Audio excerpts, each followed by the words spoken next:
नमस्ते। 1 PM live में आपका स्वागत।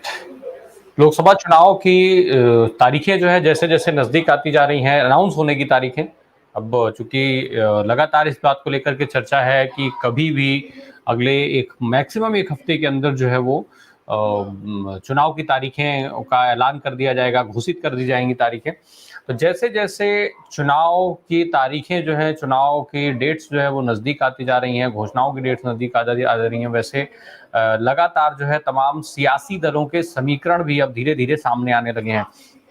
ये समीकरण कहीं जो है फेवरेबल हैं तो कहीं अनफेवरेबल हैं, कहीं ये जो समीकरण है वो पूरी तरीके से गठबंधन को बहुत मजबूत करते हुए दिखाई दे रहे हैं। चूंकि एक बात ऑलमोस्ट तय दिखाई दे रही है, बिल्कुल साफ एक तस्वीर है, वो ये कि जो लड़ाई है देश में, जो राजनीतिक लड़ाई है, जो सियासी लड़ाई है, चुनाव में जो लोगों का एक क्रम है, जिस क्रम में लोग वोट करेंगे, वो सीधा सीधा एक मामला तय हो चुका है कि इंडिया गठबंधन और एनडीए के बीच में लड़ाई होगी।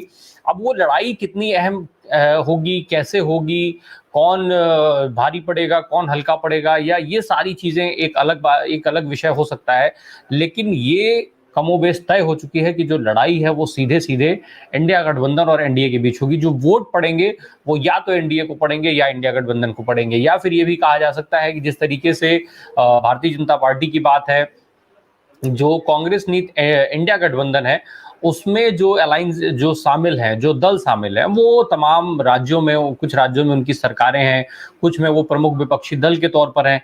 लेकिन इससे इतर जब हम जब एनडीए गठबंधन पर नजर डालते हैं, तो भारतीय जनता पार्टी के अलावा वहां पर बाकी जितने भी दल हैं, चाहे वो जो 38-39 की जो संख्या गिनवाई जा रही है, वो साफ स्पष्ट नजर आने लग जाता है कि ये केवल संख्या गिनवाने जैसी बात हो रही है।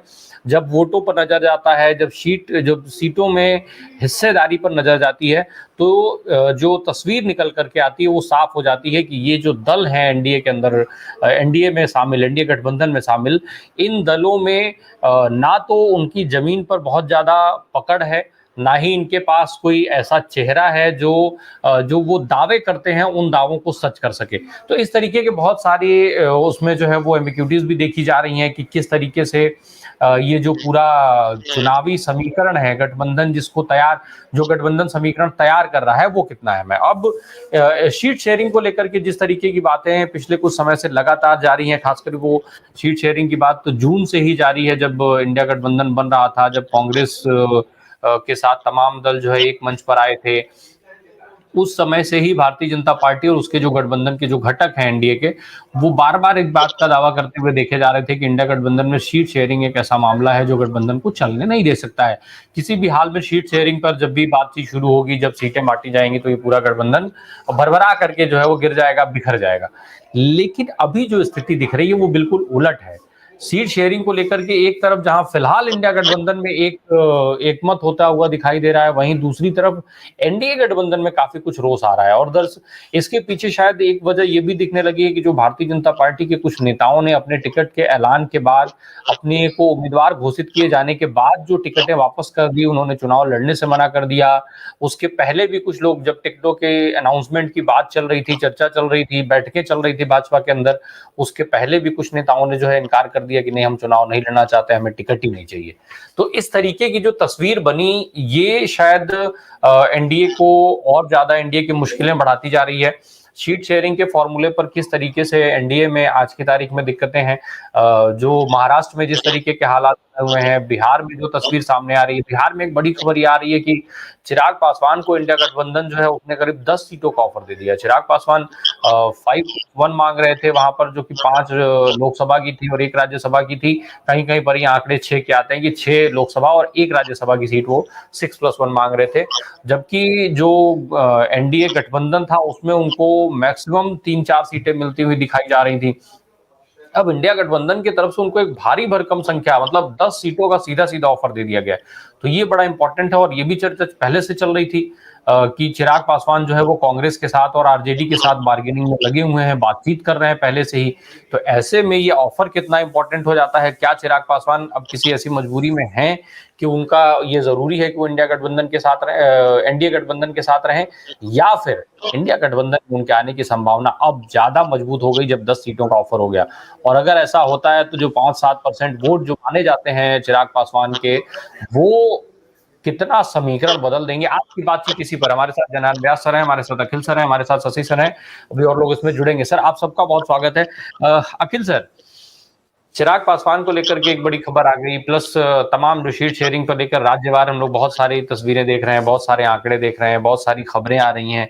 क्या माना जाए, क्योंकि इंडिया गठबंधन में भी शीट शेयरिंग को लेकर बात हो रही है और एनडीए में भी, क्या माना जाए कि ये जो दोनों गठबंधन है जिन पर चर्चा लग रही है, क्या लगता है कि कौन कितना सहमत और सफल होता दिखाई दे रहा है गठबंधन फिलहाल शीट शेयरिंग के मामले में? देखिए राम प्रकाश जी, एक चीज मुझे पहले समझ में नहीं आ रही थी, जो अब समझ में आ रही है, वो ये समझ में आ रही थी कि राहुल गांधी बार बार ओबीसी ओबीसी क्यों कर रहे हैं, अखिलेश यादव बार बार पीडीए पीडीए क्यों कर रहे हैं, जो तेजस्वी यादव है बार बार माई बाप क्यों कर रहे हैं। अभी तक माई की बात करते थे, अब बाप की बात भी करने लगे हैं। अब मुझे चीजें समझ में आ रही हैं। देखिए, स्पष्ट है, महाराष्ट्र के अंदर प्रकाश अंबेडकर जी बार बार ये कह रहे हैं शरद पवार से और उद्धव ठाकरे से कि लिखित दीजिए कि आप चुनाव के बाद एनडीए में नहीं जाएंगे। ये हुई प्रकाश अंबेडकर की बात। उसके बाद आपने बताया बिहार, वहां चिराग पासवान, और तीसरी बड़ी खबर शाम को हो सकता है आप डिस्कस करें और या परसों डिस्कस करें, कल एक उत्तर प्रदेश से भी एक ऐसी घटना घटने वाली है जो बिल्कुल क्लियर कर देगी कि पीडीए की बात और ओबीसी की बात क्यों हो रही थी। देखिए, let us be very Frank, calculation के हिसाब से 20% वोट बीजेपी का बिल्कुल एक मुश्त है, उसको कोई हिला नहीं सकता। 20% वोट बीजेपी के अगेंस्ट है, जिसको कोई हिला नहीं सकता। अब असली मुद्दा जो है वो है उस वोट का जो करीब 26-27% है, 17-18 प्लस 7-8, ये वोट बैंक प्रकाश अंबेडकर जी के स्टेटमेंट, चिराग पासवान को जिस प्रकार अगर 10 सीटें ऑफर की गई हैं, तो मैं कोई कारण नहीं समझता कि चिराग पासवान इसको मना कर देंगे। वो मौसम वैज्ञानिक के बेटे हैं और अपने पिता के सानिध्य में रहे हैं, तो उनको पता है हवा किधर बह रही है। और उत्तर प्रदेश की ये घटना, देखिए मैं एक अपना व्यक्तिगत थोड़ा सा अनुभव बता दूं, मैं पार्क में जाता हूं, हम लोग करीब 12-14 वहां लोग बैठते हैं, अकेला मैं डिस्कस करता था इंडिया की बात, बाकी सब एनडीए की बात करते थे। आज अचानक मैंने एक परिवर्तन देखा है, अचानक देखा है। उन 11 लोगों में से 6-7 लोग बिल्कुल खुल के सामने आ गए। उन्होंने कहा उद्योग धंधे चौपट हैं, हमारी दुकानें नहीं चल रही हैं और इन लोगों ने लूट बचा रखी है, जो मैं बिल्कुल इसकी अपेक्षा नहीं कर रहा था। तो मुझे लगा कि जनता के बीच में रोष बहुत है। स्टेट बैंक ऑफ इंडिया के सीएमडी एक्सटेंशन पे हैं, एक एमडी साहब एक्सटेंशन पे हैं, दूसरे एमडी साहब एक्सटेंशन पे हैं, और तीसरी होल टाइम डायरेक्टर बीजेपी की 2012 की काउंसलर हैं, बीजेपी की है और board of director state bank of India में है। स्टेट बैंक ऑफ इंडिया जिस प्रकार कर रहा है, चुनाव आयोग एडवाइजरी दे रहा है राहुल गांधी को, इसका माने हाथ पैर फूल रहे हैं। और अभी आप देखते जाइए, इतने हाथ पैर फूल जाएंगे। मैं तो निवेदन करूंगा सुप्रीम कोर्ट से, चंद्रचूड़ साहब से, चुनाव आयोग के तीनों आयुक्तों का, स्टेट बैंक ऑफ इंडिया के चेयरमैन और एमडी का, सारे बोर्ड ऑफ डायरेक्टर्स का, एलआईसी के चेयरमैन का, और जितने ये संवैधानिक पद पे बैठे हुए लोग हैं जो अपने संवैधानिक कर्तव्यों का निर्वहन नहीं कर रहे हैं, इनके पासपोर्ट अपने पास रखवा लें। इलेक्शन के बाद इन लोगों का सबका इंपीचमेंट होना चाहिए, जो हमने इन पे फेथ लगाया था और रखा था, और हमारे पैसे से ये लोग खेल रहे हैं। हमारा तो 10 साल पहले का 100 रुपए का अकाउंट ये निकाल के स्टेट बैंक ऑफ इंडिया दे सकता है, और 22,000 अकाउंट्स को निकालने में इन्होंने 6 हफ्ते का टाइम पहले ही ले लिया, 3 हफ्ते का टाइम, और फिर ये 6 हफ्ते का टाइम मांग रहे हैं। इसका माने ये लोग दोषी लोग हैं, ये देश के लोकतंत्र और संविधान की हत्या कर रहे हैं, and they should be prosecuted. बड़ा इंटरेस्टिंग होता है सर अखिल सर बैंकिंग में, चूंकि आप इस बैंकिंग को तो आप हम सबसे बहुत बेहतर जानते हैं। बैंक में जब हम लोग का कोई काम होता है तो बड़ी चिट्ठी पत्री एप्लीकेशन देना पड़ता है, अपना एक स्टेटमेंट लेने के लिए भी एक एप्लीकेशन लिख के देनी पड़ती है। लेकिन अगर कोई गांव का व्यक्ति है, कोई शहर का व्यक्ति है, कोई गरीब व्यक्ति है, उसके खाते में जिस दिन जमा बैलेंस घटा ना, तो वो जो पैसा कटता है, जो एवरेज बैलेंस मेंटेन करने वाला एक्यूबी जो, वो बिल्कुल राइट टाइम पे कटता है और उस कटे का मैसेज कभी नहीं मिलेगा आपको। वो कटा जो है, जो पैसा वो काटेगा बैंक, उस कटे हुए पैसे का मैसेज नहीं आएगा आपके पास। और बैंक से आप कह दीजिए तो कहेगा अरे सर सर्वर प्रॉब्लम होती है, कई बार मैसेज नहीं डिलीवर होते हैं, नेटवर्क का इश्यू होता है। तो ये बैंकिंग सिस्टम में चलता है। और वो बैंकिंग सिस्टम जो है, जिसको अपने चार्जेस बिल्कुल टाइमली काटना पता है, वो 22,000 लोगों का आंकड़ा नहीं निकाल पा रहा है, और वो भी तब कि कोर्ट के आदेश के बावजूद भी। हालांकि इसको लेकर के थोड़ा सा ये भी बनता है, ये भी कोर्ट आखिर 6 तारीख की डेट दी गई थी, आपने ये बता दिया कि नहीं हमें और समय चाहिए। कोर्ट ने आपको समय दिया नहीं था अभी, उसके बावजूद भी आपने जो है वो कोई आंकड़ा नहीं दिया।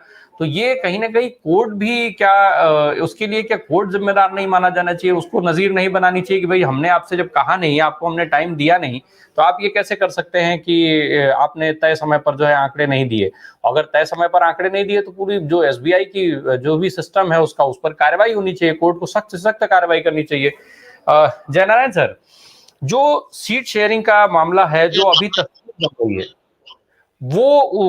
उसको कैसे देखते हैं आप? चुनावी लिहाज से वो कितना अहम है सीट शेयरिंग पर? ये जो अभी नई पिक्चर सामने आ रही है, चाहे वो इंडिया की तस्वीरें सामने आ रही हो या एनडीए गठबंधन को लेकर के जो कुछ चर्चाएं चल रही हैं।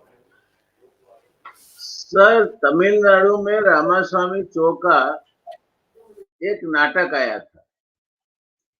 वो नाटक का टाइटल था तुगलक, और उसका कर्टन रेजर था this is Tamil Nadu, anything can happen here. तो अभी ये सब सर पर्दा उठना शुरू हुआ है। तो सीट शेयरिंग की बातें की हम चर्चा करते हैं, तो this is Tamil Nadu, anything can happen here. मगर मैं उसे ज्यादा तवज्जो इसलिए नहीं देता कि एक बार अगर आप एनडीए को देखें तो बीजेपी वर्सेस एनडीए का वोट शेयर ही इतना एक तरफा है कि अगर एनडीए एक पत्थर को खड़ा कर दे और एक साथ रहे तो चुना के ले आएंगे, प्रोवाइडेड कि वो एक साथ रहे। बीजेपी एक साथ रहने के लिए जाना जाता था। अभी तक तो वो जहाज में बैठने के लिए प्रवासियों की, जैसे टिटैनिक था, टाइटैनिक में एक आदमी ने तो अपना सब जो भी था बेच बचा के उसका टिकट बुक किया था। तो ये टाइटैनिक में बैठने के लिए कई लोग आतुर थे। मगर अब टाइटैनिक चल दिया है और उसने झकझोरे खाना शुरू कर दिया है। तो जब जहाज डूबता है तो पहले चूहे कूद लेते हैं। तो कुछ चूहे ने तो कूदना शुरू किया है, किन्होंने टिकट नहीं ली है। कोई बोलते हैं मैं अब चुनाव लड़ना नहीं चाहता। हमारे डॉक्टर साहब दिल्ली वाले बोलते हैं मैं डॉक्टरी करूंगा और कुछ नहीं करना है मुझे। मगर जो नहीं देखा था बीजेपी में वो अभी हो रहा है।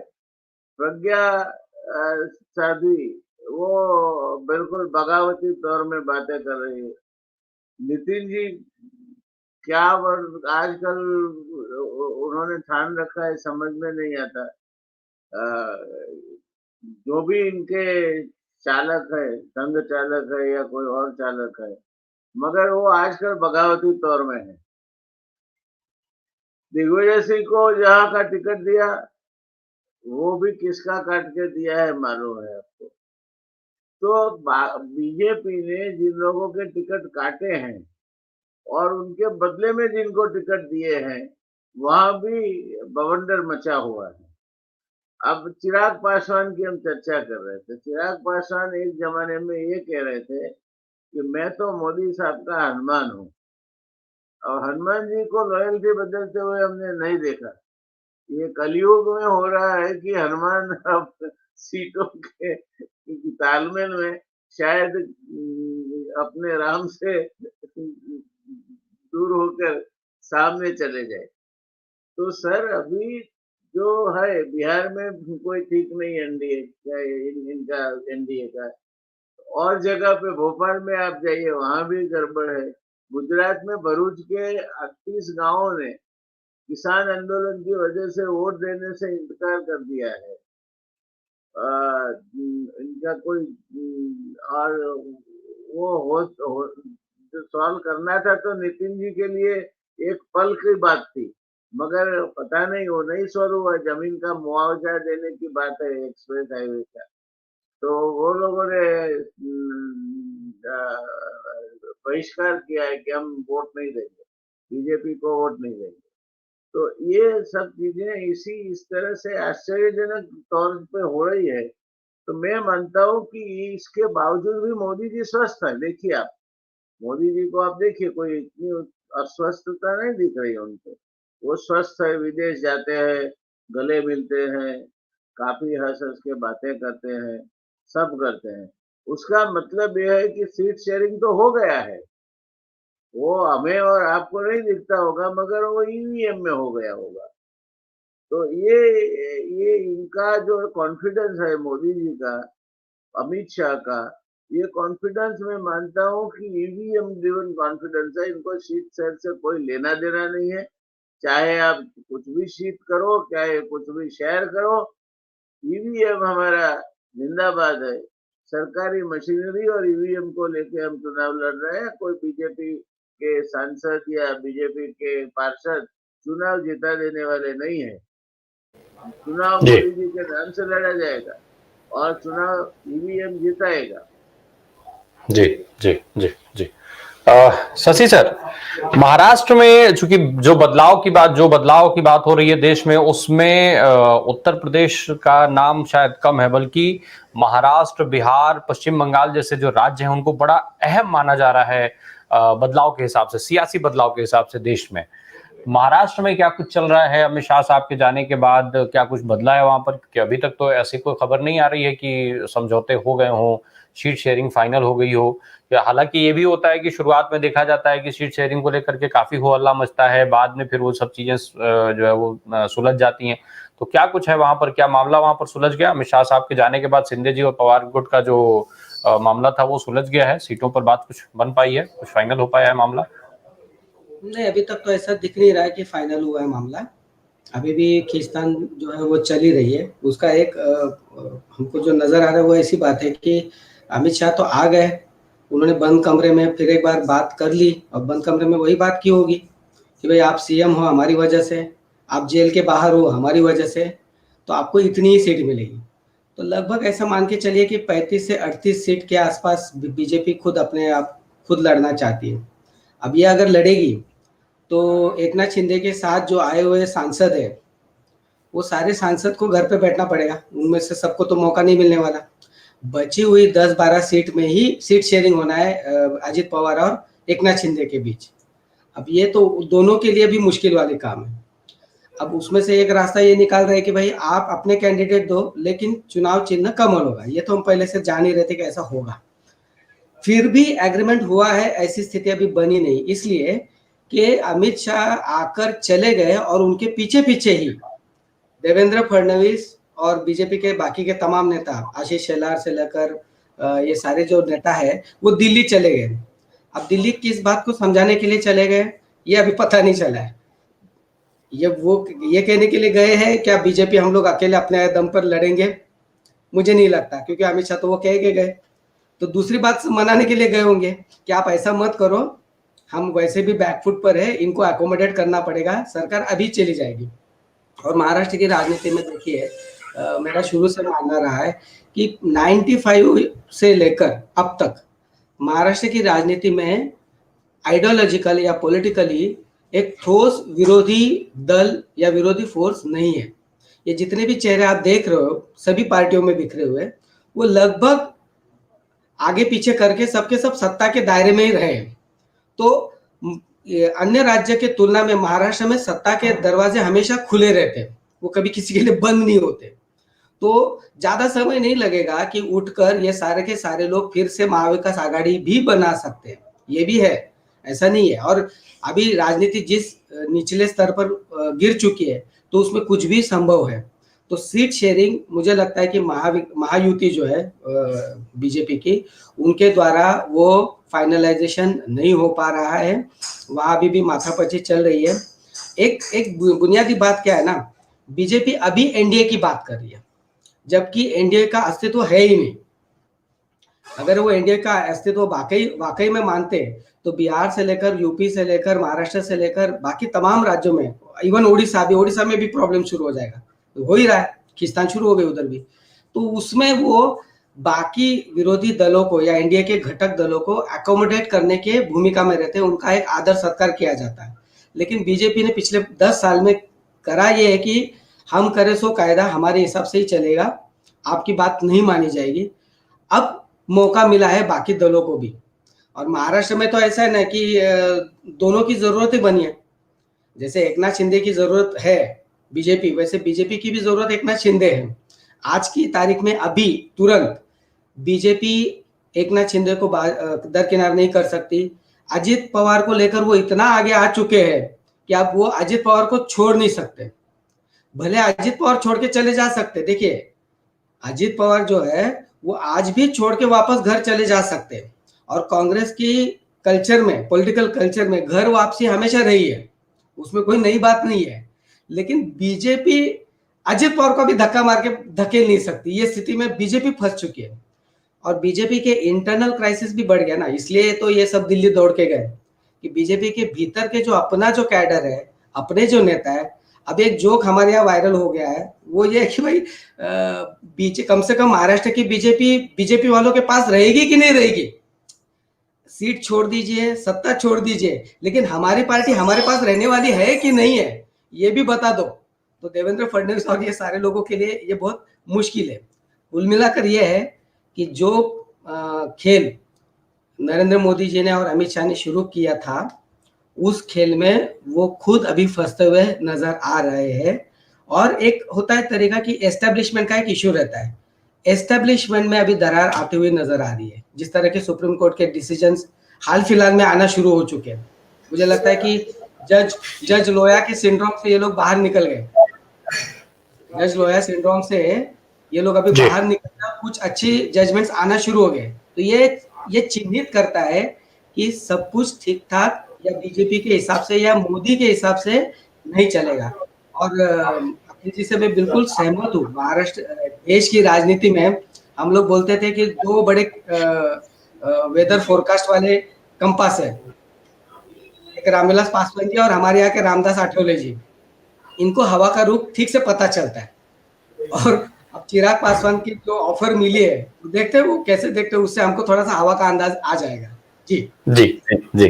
फिरोज भाई, आपके यहाँ तो हालांकि बहुत गठबंधन का कोई सीन बहुत बड़ा नहीं है, बहुत छोटे दल वहां पर है नहीं, बड़ी वहां पे एक बिल्कुल क्लियर फाइट है कि भाई इंडिया गठबंधन में नाम भारतीय जनता पार्टी होना है, वहां पे एनडीए जैसा भी कोई बहुत सीन नहीं है।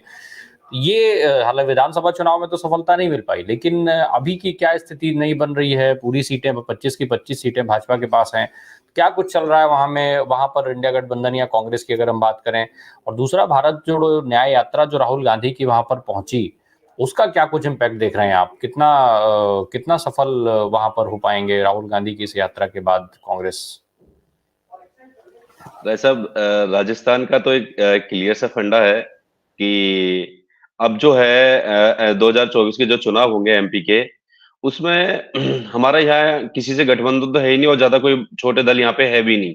तो या तो हमारी डायरेक्ट फाइट ही रहेगी बीजेपी से 25 की 25 सीट पे ही, क्योंकि विधानसभा में तो हमारा टाई अप था इससे आरएलडी से, तो उसको एक सीट दी थी हमने राष्ट्रीय लोकदल को यहाँ भरतपुर में। तो उनके भी सांसद हैं जो उनके जब बहुत सी कल्टी मार गए तो वो भी अब उधर ही बीजेपी की तरफ ही उनका रुझान हो गया है। बट ये है कि राजस्थान की जो जनता है, राजस्थान की तो क्या मैं कह रहा हूँ, ऑल ओवर कंट्री की, हमारी जो इंडिया कंट्री की जो पूरी पॉपुलेशन है, जो लोग हैं, वो अब समझने लग गए सारी चीजें।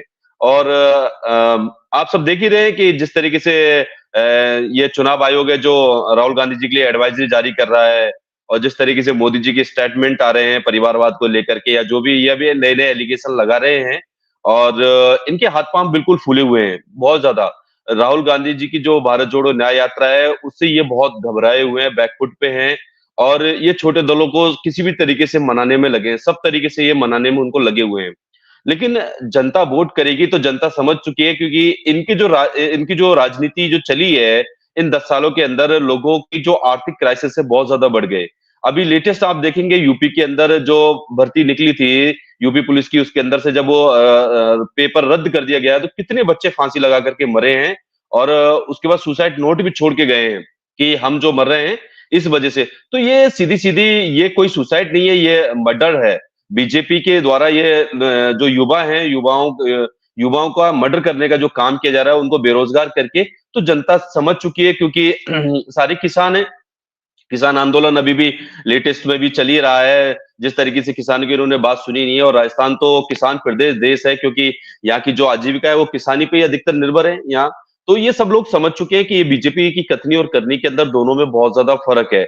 और मिडिल क्लास जो लोग हैं वो बेचारे अब बहुत परेशान है अपने व्यवसायों को लेकर के, क्योंकि उनकी जो काम धंधा है वो मार्केट में अगर हम जाते हैं, मेरी भी बातचीत होती है, मैं भी एक व्यापारी हूं, तो मैं सबसे बातचीत जब होती है तो कहते हैं यार सब कुछ खत्म हो गया है, बीजेपी के आने के बाद तो सब कुछ खत्म हो गया। क्यों खत्म हो गया? क्योंकि सारा पैसा ये बड़े बड़े लोगों से, ये कॉर्पोरेट जगत से ये ले रहे हैं, तो कॉर्पोरेट जगत ने जो है ना सारा सिस्टम खत्म कर दिया। दूसरी बात, आम जनता के जेब में पैसा नहीं है। जब तक आम जनता के जेब में पैसा नहीं होगा तब तक मार्केट में कोई भी रुझान आना है ही नहीं।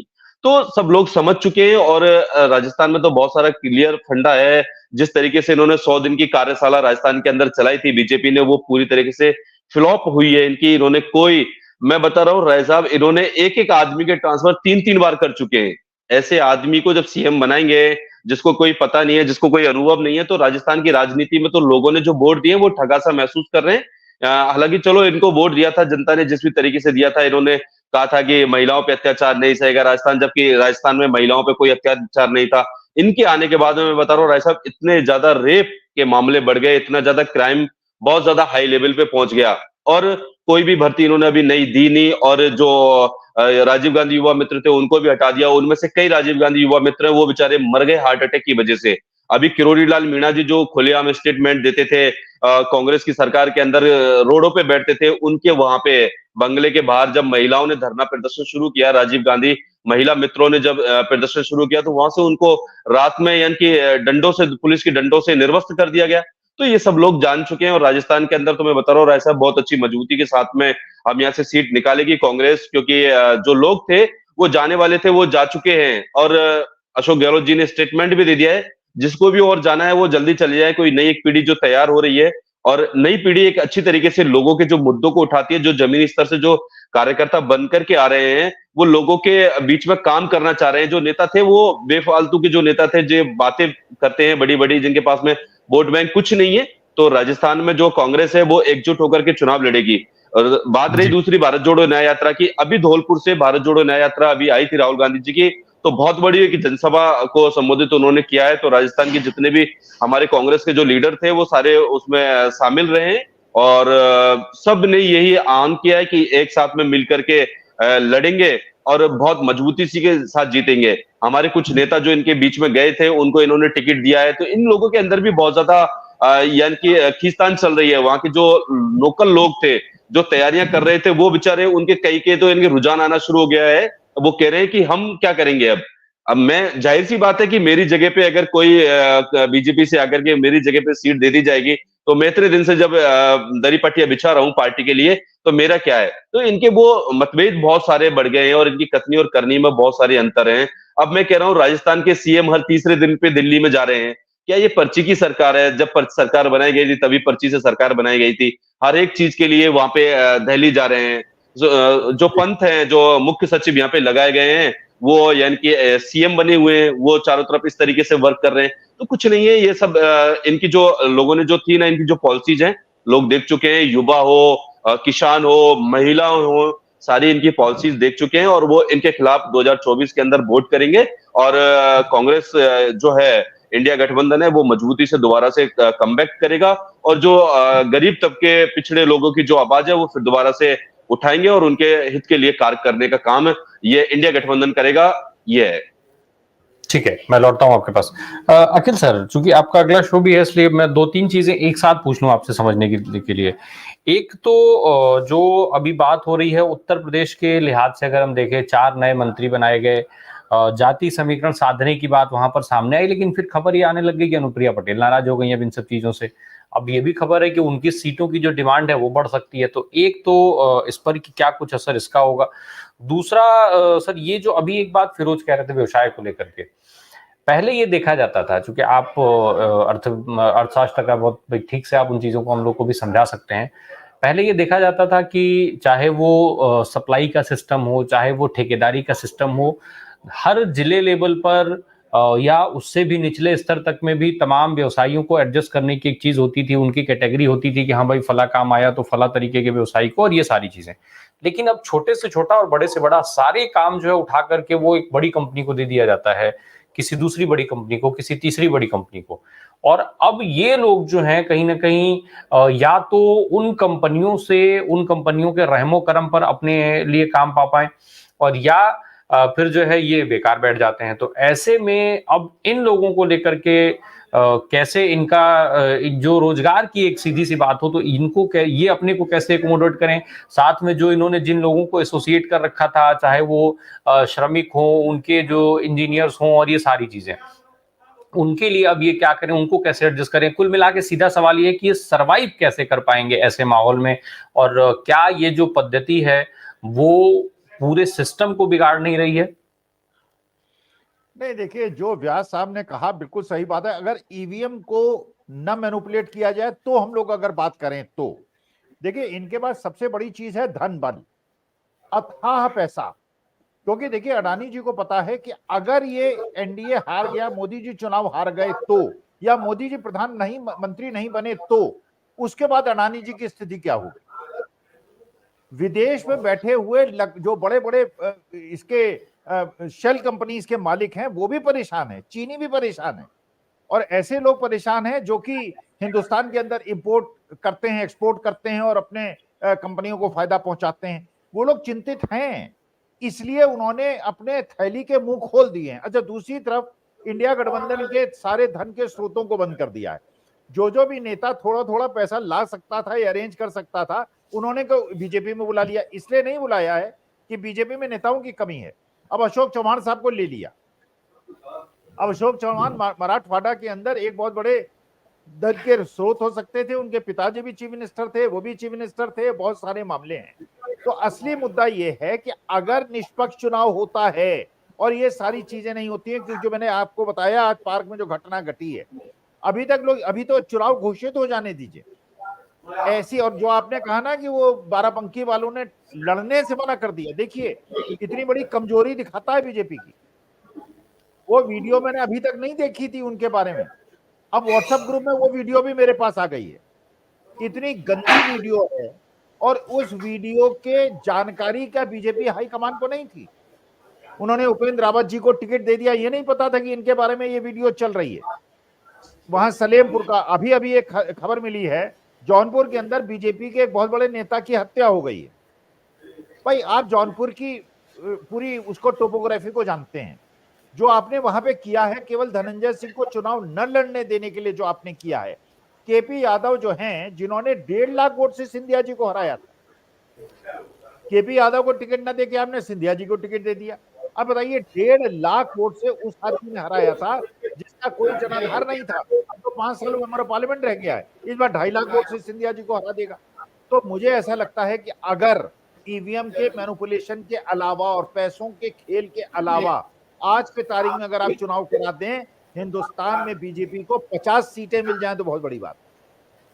जी अखिल सर, एक चीज और समझ में, अभी जयनारायण सर ने जिक्र किया था चिराग पासवान की, जब हम लोग बात कर रहे थे कि वो उनके हनुमान है। सर, बजरंगबली का मुद्दा कर्नाटक चुनाव में भी खूब उछाला गया था, वहां पर बजरंगबली इनके काम नहीं आए थे। भारतीय जनता पार्टी की बात करें, एनडीए की बात करें, उनके काम नहीं आ पाया उस मुद्दे को। खुद प्रधानमंत्री ने बजरंगबली के नारे की बात की, वोट डालने जाने से पहले इन चीजों का ध्यान रखने की बात की, उसके बावजूद भी इफेक्टिव नहीं हो पाया।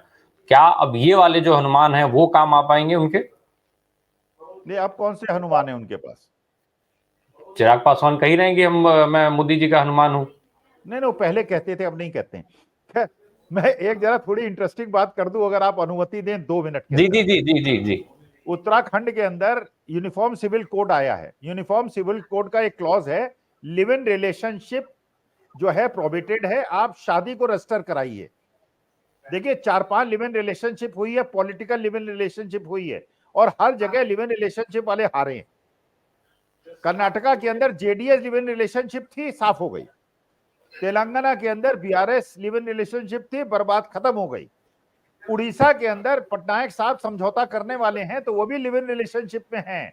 तो कल कहा अजय कुमार ने जो वहां प्रेस कॉन्फ्रेंस की, और श्रीकांत जीना ने उस दिन कांग्रेस ज्वाइन की, जो बहुत पुराने 40-50 साल के नेता हैं, और उसके बाद कांग्रेस छोड़ दी थी, वापस आ गए, गिरधर उमंग आ गए। तो अजय कुमार ने कहा कि जिस जिस स्टेट में लिव इन रिलेशनशिप है ना, शादियों को या तो रजिस्टर करा लो वरना साफ हो जाओगे। इस बार उड़ीसा में भी आपको ऐसे, असम के अंदर Badruddin Ajmal live in relationship में है हेमंत सिसो शर्मा ने, जो राहुल गांधी ने बता दिया। तो हनुमान जी ने, देखिए, केवल आपने बड़ा कम शब्दों का उपयोग किया, हनुमान जी ने गदा इनके सिर पे पटक दी है कर्नाटका के अंदर।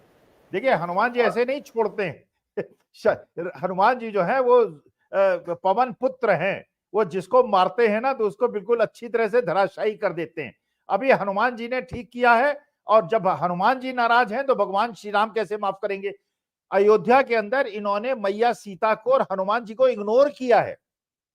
अब बताइए, सारे यहाँ शादीशुदा लोग बैठे होंगे, अगर पत्नी को इग्नोर करोगे तो पति कैसे खुश होगा, तो राम कैसे खुश हो सकते हैं। जी सर, अगर समय होगा तो आप रुकेंगे, नहीं तो अगर आज निकलना होगा तो आप निकल सकते हैं, क्योंकि अगला शो भी है आपका, मुझे जानकारी है, उसमें तो कोई दिक्कत नहीं है। जनार्दन सर, जो हम बात कर रहे हैं सीटों की, अभी मैंने जिक्र किया था कि कई सारे नेताओं ने चुनाव लड़ने से इनकार कर दिया, कुछ ने टिकट पाने के बाद जो है वो टिकट वापस कर दिया। जिस भारतीय जनता पार्टी में तमाम बड़े से बड़े नेता मुंह नहीं खोलते थे, कभी किसी बात पर विरोध नहीं कर सकते थे, तमाम मंत्रालयों को लेकर के जिस तरीके का खुलासा सत्यपाल मलिक ने किया था, इसका जिक्र मैं पहले भी करता रहता हूं अपने शो में। सत्यपाल मलिक ने जो बात कही थी कि पीएमओ से कई सारे मंत्रालय चलाए जाते हैं, कई ऐसे मंत्री हैं जो मंत्रालय जाते तक नहीं है कभी भी। क्या उस भाजपा में अब एक बदलाव देख रहे हैं, और ये जो बदलाव है वो कितना अहम है, कैसे देख रहे हैं इस पूरे सिस्टम को कि भाई आज टिकट के लिए लोग मना कर दे रहे हैं? सर, एक बदलाव है। आपने मंत्रियों की बात ठीक कही। गुजरात कैबिनेट में कुछ ऐसे मंत्री हैं जिनको बोला गया हो तभी किया होगा, जिन्होंने लिख के दे दिया है अपने सचिव को कि मेरे मंत्री की हैसियत से जो भी अधिकार है वो मैं मेरे सचिव को डेलीगेट करता हूँ।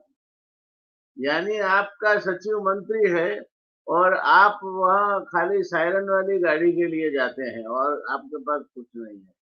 तो ये इसके बावजूद भी गुजरात में जितने भी कांग्रेस के नेता हैं, एक के बाद 2 दिन में 4 नेता गए कांग्रेस से। कांग्रेस के गुजरात के नेता यूं जा रहे हैं, उसका मतलब अलग है, इससे देश से मत जुड़िए। कांग्रेस के गुजरात के नेताओं का पहले से ही इनके साथ गठबंधन था, इनके व्यापार धंधे इनके जुड़े हुए थे, उनकी वजह से वो पैसे वाले हुए और उनकी वजह से वो नेतागिरी भी कर रहे थे, कांग्रेस से चुन के आ रहे थे और बीजेपी से पैसे खा रहे थे। तो ये बात छोड़ दीजिए सर, एक बात समझिए, मैं मेरे साथियों के साथ सहमत हूँ कि अगर तटस्थता से हम एक बात सोच ले कि everything remaining the same, constant, कुछ गड़बड़ी नहीं होगी, कुछ ये नहीं होगा, जिसको जिसको वोट दिया है उसको ही वोट मिलेगा, तो बीजेपी सत्ता पे नहीं आ रही है। ये बात आज देश में स्पष्ट होती जा रही है, दिन ब दिन ज्यादा से ज्यादा स्पष्ट होती जा रही है। और इनके जो लोग हैं वो इसीलिए थोड़े ज्यादा हिम्मत भी इनकी खुल रही है, और कई लोगों का तो टिकट ही काट दिए, अभी हिम्मत नहीं खुलेगी तो भी कट गए हैं। साध्वी प्रज्ञा क्या करेंगे? नितिन जी का टिकट डिक्लेयर ही नहीं हुआ अभी और शायद नहीं होगा। दिग्विजय सिंह के को जिसकी जगह दिया है टिकट वो तो बड़बोले हैं। तो ये लोग बोलेंगे, गुजरात में भी ये हो रहा है, जिन लोगों के टिकट कटने वाले हैं, क्योंकि कांग्रेस से इतनी बड़ी मात्रा में इन लोगों ने इंपोर्ट किए लोग कि अब यही इनको भारी पड़ रहे हैं। मगर सर, मेरा दिमाग उल्टा चलता है, मैं दूसरी तरह से सोचता हूँ। मैं सोचता हूँ सर, स्टेक क्या है और किसके हैं। आज तक कभी नहीं थे सर उतने स्टेक भारी अमित शाह और मोदी जी के लिए हैं। अगर ये चुनाव नहीं जीतते हैं तो इनके लिए जीना दुश्वार हो जाएगा, मुश्किल हो जाएगा सर। जो जिस तरह की हरकतें की हैं, तो इनके लिए तो कंपल्शन है सर चुनाव जीतना, और कंपल्शन है चुनाव जीतना, तो कैसे जीतेंगे? ये भी कहा जाता है कि आखिरी चुनाव है, इसके बाद फिर डिक्टेटरशिप आ जाएगी। वैसे भी अघोषित इमरजेंसी तो है, हमारे केशव भाई भी कहते थे। तो ये लोगों के स्टेक्स इतने भारी है कि they cannot afford to lose this election, और कैसे नहीं कर सकते फिर? तो इनके पास एक तो कुछ बड़े पूंजीपति है जिनके इतने बड़े स्टेक लगे हैं। आज सब बंदरों को ले लिए अदानी के पास, सब एयरपोर्ट्स को ले लिए, सबसे बड़ा एयरपोर्ट का कॉन्ट्रैक्ट अदानी के पास है, सबसे बड़ा माल वहन करने का लोडिंग अनलोडिंग का कॉन्ट्रैक्ट अदानी के पास है। गुजरात में और जगह पे गैस का सीएनजी का कॉन्ट्रैक्ट का आयातकार अदानी है। पर जो इंडोनेशिया में कोल खरीदता है 100 रुपये में, वो यहाँ 200 रुपये में बेचता है और धड़ल्ले से मुनाफा कमाता है। सर क्या है क्या नहीं मालूम नहीं है, मगर आजकल गुजरात के कोस्ट से ही क्यों इतने सारे ड्रग्स पकड़े जाते हैं? तो ये सब चीजें सर एक बात इंडिकेट करती है कि चंद लोगों के इतने भारी स्टेक्स है। कुल मिला के इस देश में इसे 2 दर्जन से ज्यादा लोग नहीं है, इतने भारी स्टेक है, इनके पास संपत्ति है, सत्ता है, सब है, वो सब दांव पे लगा देंगे सर। अगर कोई ये सोचता है कि ये सब करके एनडीए सत्ता पे आ जाएगा, मैं नहीं मानता सर। जी, ये इंडिया सत्ता पे आ जाएगा, मैं नहीं मानता सर। मैं आज भी ये मानने को तैयार नहीं हूँ कि मशीन का उपयोग नहीं होगा। साम पित्रोड़ा ने अभी तो एक मेरे साथ ही इंटरव्यू किया था, उन्होंने स्पष्ट कहा है कि मशीन का दुरुपयोग हो सकता है। कई लोगों ने इसे डेमोन्स्ट्रेट करके बताया है। तो अगर सुप्रीम कोर्ट इसको बैन कर देती है और बैलेट पेपर से वोट होते हैं, तो कोई दूसरी तरफ की दूसरी वो आजमाएंगे। मगर आज की तारीख में सर आप जो भी कहें, ये सब हम जो देख रहे हैं वो तलना है। हकीकत जो सामने आएगी मई में, हम सबको चौंका देगी। और ये लोग ये भी कहते हैं सर कि कई स्टेट में, कर्नाटक में क्यों हारी, फिर यहाँ क्यों हारे? सर वहाँ स्टेक नहीं है इनके। ये दोनों जो सर्वस्व है, जो अपने हाथ में पूर्ण सत्ता लेके बैठे हैं, उनके स्टेक्स उस पर डिपेंड नहीं करते सर। उनके स्टेक्स देश की राजनीति पे डिपेंड करते हैं, देश की सत्ता के सूत्र संभालने में करते हैं। तो ये हम ठीक है, हम चर्चा करते हैं सर, जैसे जैसे समय आता जाएगा चर्चा और बढ़ती जाएगी, मगर रिजल्ट आएंगे सर। तो अब की बार 400 पार वाला सूत्र अगर सही हो जाए तो हमें अचंभे में नहीं पड़ना चाहिए। मैं निराश नहीं करना चाहता सामने वाले लोगों, मैं उनके साथ, मगर ये भय को आप नजरअंदाज नहीं कर सकते। जी शशि सर, अभी जैसा आप कह रहे थे कि भाई अजीत पवार भले छोड़ करके चले जाएं, लेकिन भाजपा आज की तारीख में नहीं छोड़ सकती। सीटों के बंटवारे को लेकर के क्या अभी कुछ बार्गेनिंग की स्थिति बची हुई है पवार और शिंदे गुट के पास, या और क्या इनके पास कोई और विकल्प है, या सीधा सीधा भाई भाजपा आज की तारीख में जहां भाजपा जो कहेगी वो मानने के सिवा कोई दरवाजा और दिख रहा है इनका? और दूसरा एक चीज और है, अभी उद्योगों की जब बात होती है, अभी काम की बात हो रही थी, तो कि जो तमाम उद्योग महाराष्ट्र से गुजरात शिफ्ट हो गए या शिफ्ट कर दिए गए, तो क्या इस चीज को लेकर के क्या कुछ चर्चा है? क्या ये मुद्दा भी जो है वो दिखेगा चुनाव में? आपके दूसरे प्रश्न से शुरू करते हैं। व्यास साहब ने शुरू में एक बात कही थी भरूच को लेकर, एक्सप्रेसवे, बुलेट ट्रेन, ये जो कुछ प्रोजेक्ट्स है जो गुजरात और महाराष्ट्र को लिंक में रखते हैं। और मैं स्वयं बुलेट ट्रेन विरोधी और एक्सप्रेसवे विरोधी आंदोलन में सक्रिय रहा हूँ। पालघर डिस्ट्रिक्ट में हमारे यहाँ रहा हूँ, वहाँ गुजरात के खेडूत समाज के तमाम लोग वहाँ रहे। हम तो जमीन बचाने की लड़ाई लड़ रहे थे वहाँ चुटनी कितनी होनी चाहिए, दर कितने होने चाहिए, रेट कितने होने चाहिए, इसको लेकर एक झगड़ा हो गया, हाईकोर्ट में केस चला गया वगैरह जो हुआ, और मुआवजा देने की बात हुई। अब मामला गुजरात में फंसा है, वो जो गांव में अभी भरूच में आ गया कि भाई मुआवजा उनको जैसे चाहिए था वैसे नहीं मिल रहा है, जब देना चाहिए था तब नहीं दिया जा रहा है। वही बातें यहाँ पर भी हो रही है। और महाराष्ट्र की राजनीति में परसेप्शन के स्तर पर एक बुलेट ट्रेन अगर हम लोग सिंबल के रूप में, जिस आंदोलन से मैं एकदम करीब से जुड़ा हूँ, बुलेट ट्रेन एक सिंबॉलिकली ऐसा बन गया है कि वो ना देश हित में है ना महाराष्ट्र हित में। गुजरात के हित में है कि नहीं है ये चर्चा महाराष्ट्र में नहीं हो रही है। मेरा तो मानना है गुजरात के भी हित में नहीं है, इसलिए गुजरात के लोग भी, हम लोग सब मिलकर आंदोलन कर रहे थे, ठीक है ना। लेकिन महाराष्ट्र की जो भी मराठी अस्मिता और महाराष्ट्रवादी जो भी भूमिका रहती है, उसमें ये मुद्दे अभी केंद्र में आते जा रहे हैं, इतने आते जा रहे हैं कि शरद पवार गुट के जयंत पाटिल अभी हाउस में बुलेट ट्रेन को लेकर एक भाषण उन्होंने कर दिया कि भाई बुलेट ट्रेन हमारी जरूरत नहीं है और आप क्या कर, आपके विकास का मॉडल क्या है। तो ये विकास के मॉडल की चर्चा अभी जैसे पूरे देश भर में होने लगी है, वैसे महाराष्ट्र में खासतौर पर ज्यादा हो रही है। महाराष्ट्र से जितने भी प्रोजेक्ट्स महाराष्ट्र के बाहर चले गए, उसकी भी बात अभी ज्यादा तेजी से हो रही है, और ये सारे मुद्दे केंद्र में आ चुके हैं। इसका जो प्रभाव और असर जो है वो अभी सीट शेयरिंग पर और चुनावी राजनीति पर होने लगा है।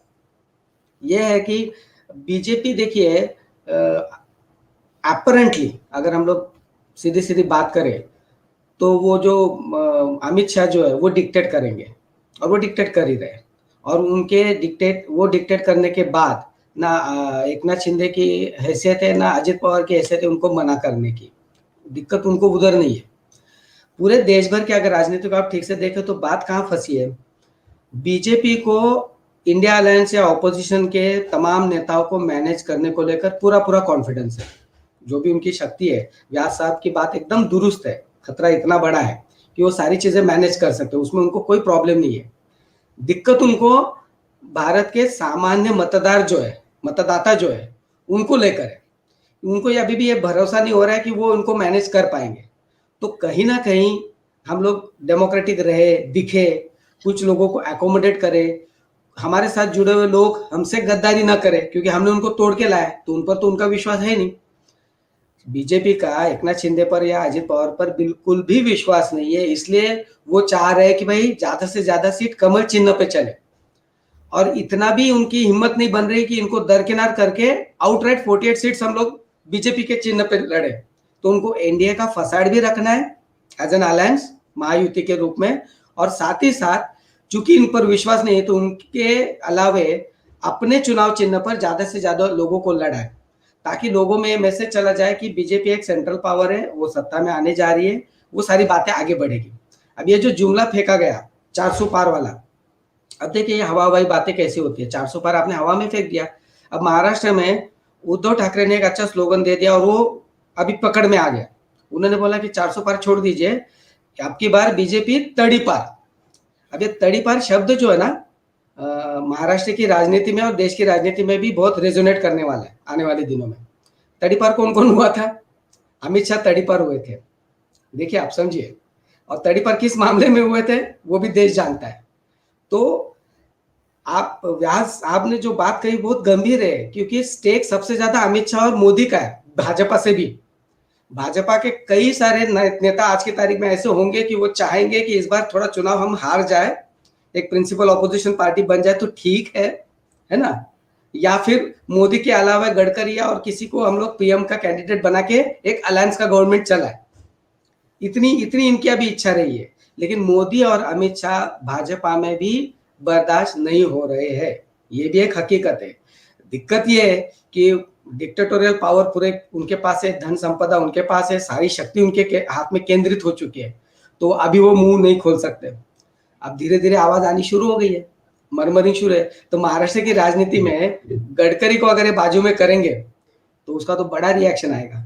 और आप देखिए कवायद क्या हो रही है, महाराष्ट्र के बीजेपी के जो बड़े नेता है, देवेंद्र फडणवीस से लेकर चंद्रशेखर बावनकुळे से लेकर ये तमाम जो लोग हैं, उनको लोकसभा में उतारने की कोशिश या बात होने लगी है।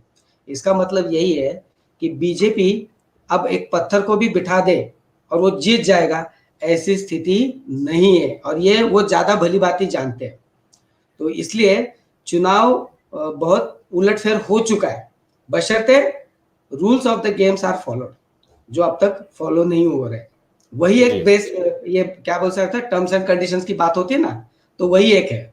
और अदरवाइज माहौल, परसेप्शन हर मामले में महाराष्ट्र कम से कम भाजपा के खिलाफ में, मेरा अपना मानना है 10 से 12 सीट के आगे बीजेपी महाराष्ट्र में जा नहीं सकती आज की तारीख में। जी। फिरोज भाई, भारतीय आदिवासी पार्टी के साथ चर्चा चल रही थी, क्या कुछ हुआ उस पर? क्योंकि इस समय आदिवासियों को लेकर के एक जो माहौल है वो काफी कुछ भाजपा के अगेंस्ट है, खास करके जब से हेमंत सोरेन के ऊपर जिस तरीके से कार्रवाई हुई, जैसे गिरफ्तारी उनकी हुई, और उसके बाद हेमंत सोरेन ने जो चेहरा वहां पर बैठाया चंपाई सोरेन के रूप में, तो ये सारी चीजों को लेकर के एक एनडीए से, कहीं ना कहीं एनडीए से, भारतीय जनता पार्टी से एक नाराजगी चल रही थी। उस बीच में राजस्थान में भाई ठीक है, कितना इंपॉर्टेंट है भारतीय आदिवासी पार्टी, और साथ में इसके साथ गठबंधन को लेकर के क्या कुछ चल रहा है? कुछ स्थिति स्पष्ट हो पाई है अभी तक? उनके साथ वार्ता राय साहब चल रही है, लेकिन जिस तरीके का जो ये सारा कार्यक्रम रहा है झारखंड के अंदर, तो आदिवासियों ने भी देखा है कि कांग्रेस के जो विधायक थे वो हेमंत सोरेन के साथ में कंधे से कंधा मिला करके खड़े रहे हैं। तो आदिवासी भी अब उस गुड फेथ के अंदर है, उनकी पार्टी के जो लोग हैं, अगर वो हमसे गठबंधन के लिए रेडी भी नहीं होते तो वो लोग फिर भी हमें वोट करेंगे, क्योंकि जिस तरीके से कांग्रेस के जो विधायक थे वो हेमंत सोरेन का साथ नहीं छोड़े, चाहे वाली कितना ही उनपे फोर्स आया पैसे के दनबल के तौर पे भी, लेकिन उन्होंने साथ नहीं छोड़ा और एक साथ रह करके हेमंत सोरेन की सत्ता को और उस यानी कि इस मोदी की तानाशाही को खत्म करने का एक अच्छा काम उन्होंने किया। तो यह सब आदिवासियों की नजरों में है कि कांग्रेस हमारे फेथ में सोचती है और कांग्रेस 3600 कौम की पार्टी है, इसलिए वो लोग भी हमारे समर्थन में ही वोट करेंगे। हालांकि उनसे बात चल रही है, सीट शेयरिंग को लेकर के भी बात चल रही है, हो जाएगी पूरी, लगता है कि 1-2 दिन में ये भी काम पूरा हो जाएगा। लेकिन आदिवासियों के दिल और दिमाग में भी है कि ये कांग्रेस हमारे फेवर में वर्क करने वाली पार्टी है, तो इसलिए वो हमें वोट करेंगे। और जो चल रहा है, जैसे व्यास साहब ने भी बोला, सही बात बोली है, क्योंकि चंडीगढ़ मेयर चुनाव के अंदर जब हमने देखा गठबंधन के जब कैंडिडेट को हराने के लिए अनिल मशीह के द्वारा जिस तरीके से वोटों को कैंसिलेशन किया जा रहा है, तो एक मेयर के चुनाव के लिए बीजेपी इस तरीके से उपयोग कर रही है धनबल का, तो वो आगे इतने बड़े देश के चुनाव के अंदर क्या करेगी, वो तो हमारे पार्टी के लीडर भी बोल रहे हैं। अभी कुछ दिन पहले तेजस्वी ने भी बोला था, सारे लोग बोल रहे हैं कि अगर इस तरीके से अगर गुड फेथ के अंदर यानी कि क्लियर, नीट एंड क्लियर अगर चुनाव किए जाए तो आज की स्थिति में सही बात है कि 50 सीट बीजेपी को नहीं मिल रही हैं। और दूसरी बात कही थी कि अभी कि ये जो अमित शाह और मोदी वाला जो गेम चल रहा है ना, ये हम दो और हमारे दो वाला, 2 देश बेच रहे हैं और 2 देश खरीद रहे हैं, इनसे भी अब लोग बिल्कुल त्रस्त है, क्योंकि देश के अंदर कॉर्पोरेट जगत और भी है, अडानी अंबानी के अलावा भी और व्यापारी हैं। तो जिस तरीके से उनको नेगलेक्ट किया जा रहा है, उनको यानी कि नुकसान पहुंचाया जा रहा है, तो वो लोग भी क्या है, सब परेशान है, बीजेपी के और लीडर भी परेशान है, क्योंकि जिस तरीके से कोई भी बीजेपी का लीडर इनकी बराबरी पे आता है उसको खत्म कर दिया जाता है। जैसे राजस्थान से बाबा बालकनाथ थे, बहुत बड़े ट्रेंडिंग में चल रहे थे, बात चल रही थी कि राजस्थान के अंदर सीएम होंगे, उनको एक एमएलए का टिकट देके चुनाव लड़ा दिया, ना उन्हें सीएम बनाया गया ना डिप्टी सीएम बनाया गया, अब उनका खुद का एमपी का टिकट तक काट दिया गया, उनको एमपी का जो टिकट है वो टिकट नहीं दिया गया है। तो ये लोग क्या है, जो भी उनकी फैन फॉलोइंग, जो भी बीजेपी का लीडर है जो इनकी बराबरी पे कद की बराबरी करता है, तो उसको ये सिलटाने का काम कर रहे हैं। तो इसलिए बीजेपी में भी इनके खिलाफ यानी कि बहुत सारे मतभेद पैदा हो गए हैं। लेकिन करें क्या, जिस तरीके से अभी बताया गया कि सारा धनबल पे विकेंद्रीकरण किनका है, इन 2 लोगों का ही है, सत्ता सारी इनके हाथ में है। जिस तरीके से ये एजेंसियों का दुरुपयोग कर रहे हैं, सारे सिस्टम इन्होंने देख लिए हैं। क्योंकि अमित शाह जो देश के गृह मंत्री हैं, वो कुछ दिन पहले पी चिदम्बरम जब देश के गृह मंत्री हुआ करते थे, उस टाइम पे ये यानी कि ये तड़ीपार किए गए थे उस टाइम पे, तो ये सब चीजों से गुजरे हुए हैं। तो ये सब लोगों को यानी कि अपने अंदर लेने में, ये सब धनबल के तौर पे डरा कर धमका करके वो सारा देश के अंदर ये सत्ता का गेम चल रहा है। हालांकि देखो, ये लोग बहुत, जिस चीज को जितना ज्यादा दबाया जाता है ना राय साहब, वो उतनी ही तेजी से फिर बैक करती है। रबड़ की बॉल को दीवार पे जितनी तेजी से मारा जाएगा ना, वो उतनी तेजी से फिर वापस आती है। तो ये जो काम कर रहे हैं वो सारे लोग देख रहे हैं, इनके नेता भी देख रहे हैं और देश की जो जनता है वो भी देख रही है। और इनको मैं कह रहा हूं 24 के चुनाव के अंदर आई होप कि सुप्रीम कोर्ट जिस तरीके से अब स्टेटमेंट दे रहा है, डीवाई चंद्रचूड़ जी जो स्टेटमेंट इस टाइम पे दे रहे हैं, गुड अच्छे स्टेटमेंट उनके आ रहे हैं और अच्छे फैसले वो कर रहे हैं। तो अगर ईवीएम को लेकर के भी जो अभी वो कुछ करेंगे, आई थिंक, आई होप, मुझे लगता है कि इतनी बड़ी संस्था है सुप्रीम कोर्ट, तो उसको इंटरफेयर करना चाहिए। जिस तरीके से अभी एसबीआई बैंक के खिलाफ जो उन्होंने कहा है, लेकिन वो भी अभी उसको बाईसर अकाउंट का डाटा देने में तैयार नहीं है, 4 महीने का डेट ले रही है जब तक चुनाव हो चुके होंगे। तो जो पैसा है वगैरह है, वो सारी चीजें जो इन्होंने जिस गैर तरीके से ली है, कॉर्पोरेट जगत से जो गैर तरीके से ली है अपने चुनाव को जीतने के लिए, नेताओं को और सरकारी जो संसाधनों का दुरुपयोग करने के लिए जो बीजेपी की जो मुहिम चल रही है, उसके लेकर के सुप्रीम कोर्ट भी इसके अंदर इंटरफेयर करेगा। और जो ईवीएम का मामला है, इस पे अगर नीट एंड क्लियर चुनाव होगा तो मैं कह रहा हूँ ये 50 सीटों के अंदर ही रह जाएगी, क्योंकि राय साहब इनकी कथनी और करनी के अंदर बहुत अंतर है। अग्निवीर जैसी योजनाएं ला करके इन्होंने युवाओं के भविष्य के साथ में खिलवाड़ किया है। दूसरी बात, देश की सेना के साथ भी खिलवाड़ किया है, देश की सेना को कमजोर करने का काम इन्होंने किया है। इसके बाद ये शिक्षा वीर लाएंगे, जिससे एजुकेशन प्रणाली है इंडिया की वो खत्म हो रही है। ये बजट में कटौती करते ही जा रहे हैं, शिक्षा के बजट में हो, सबके बजट में कटौती करते जा रहे हैं। और ये मैं कह रहा हूँ कि देखो कितनी दुर्भाग्य की बात है कि हमारे देश का पैसा लेकर के, हमारी बैंकों से ही कर्ज लेकर के अडानी अंबानी हमारी संस्थाओं को खरीद रहे हैं। मोदी जी 2014 के बाद से सत्ता के अंदर आए, इन्होंने कोई नई एक गवर्नमेंट संस्था नहीं बनाई जिससे आमजन को फायदा हो। इन्होंने जो संस्थाएं उनको बेचने का काम राय साहब किया है, तो आमजन जो है वो इनसे त्रस्त है। और मुझे उम्मीद है कि ये लोग इनको खदेड़ने का काम करेंगे। जिस तरीके से श्रीलंका के अंदर सभी लोगों ने महेंद्र पच्छे को जिस तरीके से खदेड़ने का काम किया था, वो बहुत जल्दी इंडिया के अंदर ये लोग, आम जनता इनके साथ में करेगी और इनको इस देश से नेगलेक्ट करेगी। जिस तरीके से राजस्थान के अंदर इन्होंने एक कैंडिडेट को चुनाव लड़ने से पहले मंत्री बना दिया था और जनता ने दिखाया था कि तुम मंत्री बना सकते हो, एमएलए नहीं बना सकते हो। जनता ने बीजेपी को करारा जवाब दिया और उनको अपनी मुंह की खानी पड़ी और वहां से इनको हरा करके, देखिए, सत्ता में रहते हुए सत्ता के चंद दिनों के बाद में अगर बीजेपी एक मिनिस्टर को चुनाव, जो एमएलए बनने से पहले मिनिस्टर बना देती है और उसको अहम पद देती है, कई डिपार्टमेंट अहम पद देती है, लेकिन फिर भी जनता उसको नेगलेक्ट कर देती है, तो सेम काम जनता 2024 के अंदर मोदी जी और अमित शाह के जो रवैया है देश के प्रति, आमजन के प्रति, जो कथनी और करनी में जो इनका अंतर है, उसके खिलाफ बहुत अच्छी तरीके से इनको जवाब देगी और सत्ता से बेदखल करने का काम राय साहब जनता जरूर करेगी। जी, जयनारायण सर, बहुत संक्षेप में एक लाइन में आंसर चाहूंगा आपसे। जिस तरीके से अभी स्थिति बन रही है, 400 पार का दावा, ठीक है, वो ईवीएम और वो अपनी जगह पर है, 400 पार का दावा जिस तरीके से किया जा रहा है कि अब की बार 400 पार, और लेकिन जो गठबंधन के बाकी दल हैं जिस तरीके से वो सीटों की डिमांड कर रहे हैं, पहले तो बड़ा सवाल ये कि प्रधानमंत्री ने कह दिया कि हम 370 सीटें तो अकेले भाजपा जीत रही है।